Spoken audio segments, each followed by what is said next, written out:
How can we begin to sum up the extraordinary life of a man like Mike Erenberg? A man of such compassion and generosity, wisdom and perspective, humor and adventure. Our father was never anyone but exactly who he was. Uncensored and unfiltered, he inspired those around him to be their true and authentic selves. He was a living reminder that there was no need to fear judgment. He made you feel like saying, F the world, this is who I am. Our untraditional family has had no boundaries when it comes to love. So let's take the story back to the beginning. Let's reminisce.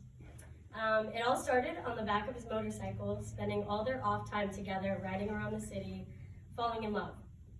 When Eileen took her first step into the city, to that Racine apartment, if you know what I'm talking about, on her own, Mike decided to propose, and he said, this is the beginning of our life together.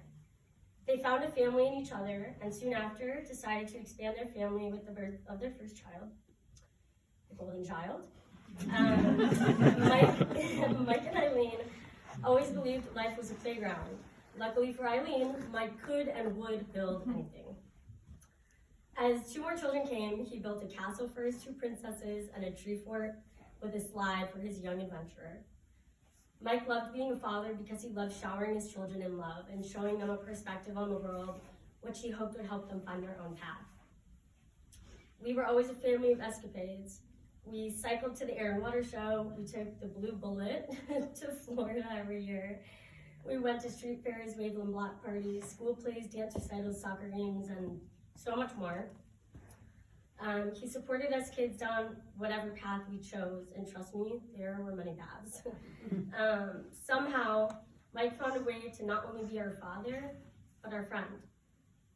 Many people know my father was my best friend, but he wasn't just mine. Sorry, give me a sec.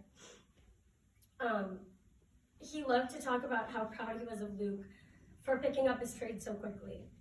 He said Luke was smarter than he was, which says a lot because my dad was the smartest person I knew. Through their many days spent together, the piece of my father and Luke began to embody who he was.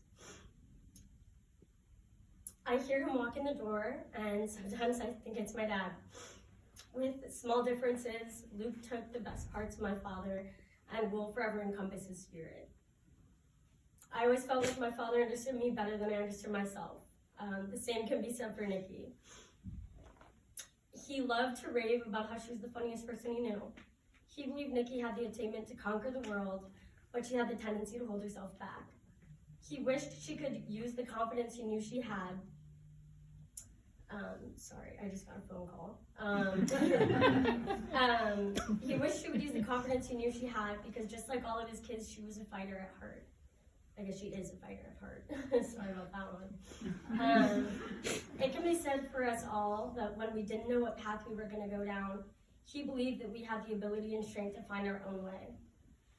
There was never a doubt in his mind that we could chase our dreams and achieve our goals. And what he loved most about his children was that there weren't just pieces of him within us, but also pieces of our mother. She had strength and resilience, which we carry within us.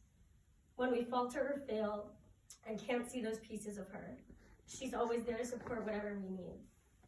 When he was ready to leave, I know he found comfort in the fact that that she would be here to pick up the broken pieces, just as she always is. My father spent much of his life studying and trying to understand God and faith. He always said trying to know God got in the way of truly feeling him.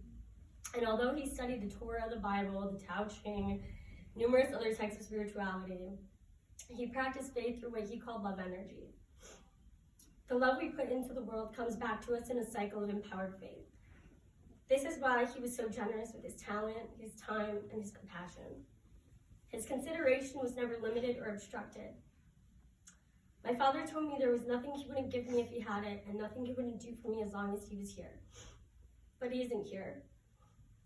I find comfort in remembering that he told me with God and him behind me, there's nothing I can't do.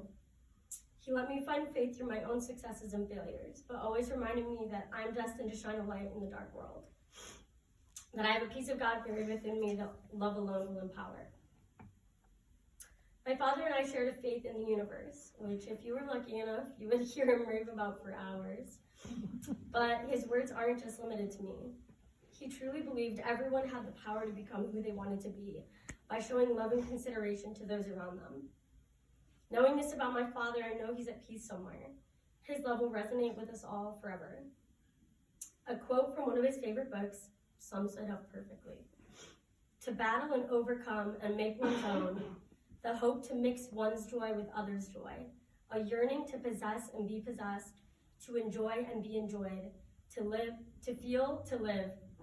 Here was an early brief attempt to be its rapid end of momentary delight. From the books of Eulogy. Like my mom said, I want to thank you all for coming. We've all lost a really big part of our lives, and it's only been a couple days.